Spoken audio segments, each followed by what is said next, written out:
What's up, Juventini? Today we've got one piece in the rumor mill with the usual suspect. We're going to take a look at that, and then changes in upper management look to be inevitable. Chiellini and Calvo involved. We'll go through the details there, and then Giuntoli's future completely up in the air. Two new names added to the potential replacement list, both with ties and links to Juventus previously. We'll go through that, and then of course the Genoa match one day closer.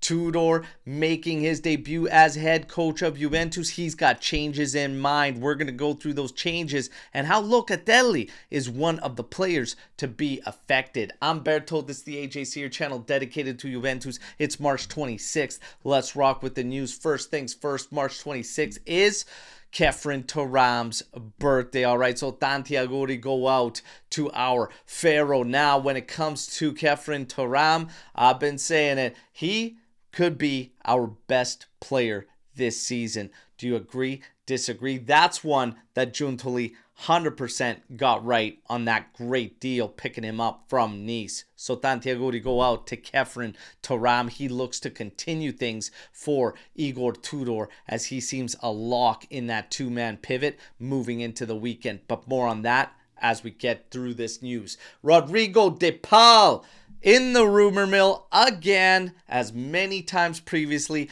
linked to Juventus. Apparently, he is one of the potential targets for Juventus going into this summer. A price tag of around 30 million euros. Look, he's 30 years old now. When he left Udinese to go to Atletico, he was purchased for 35 million euros. There was a lot of debates around Juve fans at that time if Juve should strike for this midfielder. That price tag seemed hefty to a lot. Right now, did his value go up?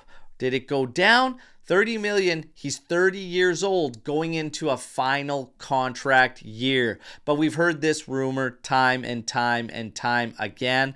I actually don't buy into it, and I don't believe he is on Juve's target list. But hypothetical, just gonna put it out there.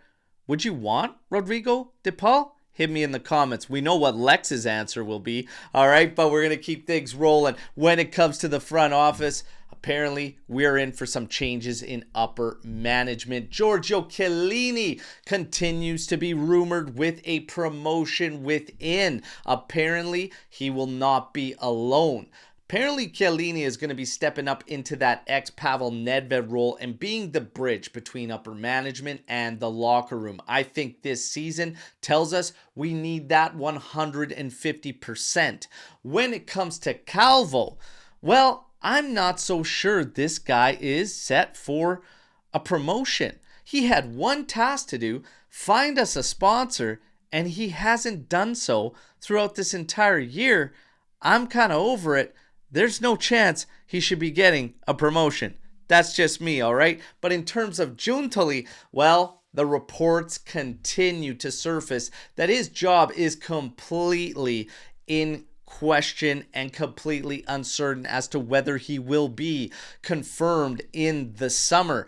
And he is very, very close to the situation right now at Juventus because it is being rumored top four will affect him. And top four is the only thing that could potentially save him. And also how Tudor moves along these remaining games, which I'll get to in a moment. But apparently, as potential replacements, we have two new names to add to that list. One is Marco Ottolini. He is the current sporting director at Genoa. He's got history with Juventus, having worked for us from 2018 to 2022, leaving to take over Genoa and immediately bring them promotion to Serie A and doing a great job there. The other is Tognozzi. And he was a name that was catching a lot of steam at Juve while he was there. Why? Because he was one of our head scouts. He was looking after next gen, and he is the man responsible for finding talents like Huijsen, Sule, Barnechea, Illing Jr., and even Kenan Yildiz.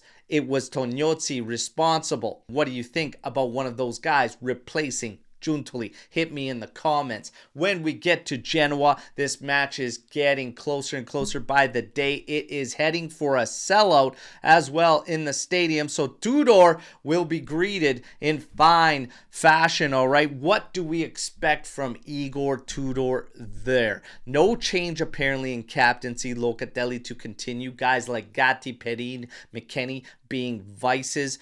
But apparently the 3-4-1-2 will be confirmed, and it sounds like he is going to be pushing for certain players to try and get them going, all right? And we're talking about Yildiz with apparently a spot just behind two strikers opened up for him. Vlahovic being at the forefront.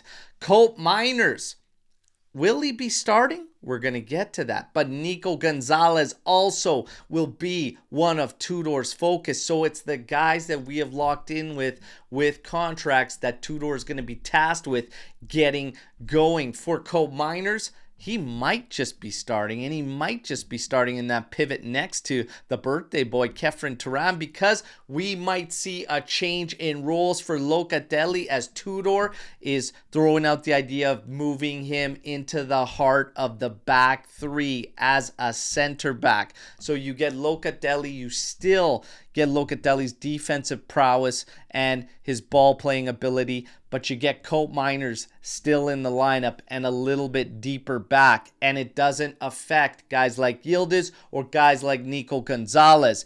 Can Tudor make this work? What do you think about this shift for Igor Tudor heading into this Genoa match? But it's clear that these are the things that maybe Giuntoli's fate relies on. Can Tudor reignite the guys that we picked up and spent good money on? And do we reach top four? If both those go awry, Giuntoli, it might be bye-bye. That's your news break, everybody. You guys know the drill, all right? Like the video, subscribe to the channel, join our AJC Army, but let me know what you think about all of today's news. Can't wait to hear from you all. Until tomorrow's edition, as always, fino alla fine, forza Juventus. Ciao tutti.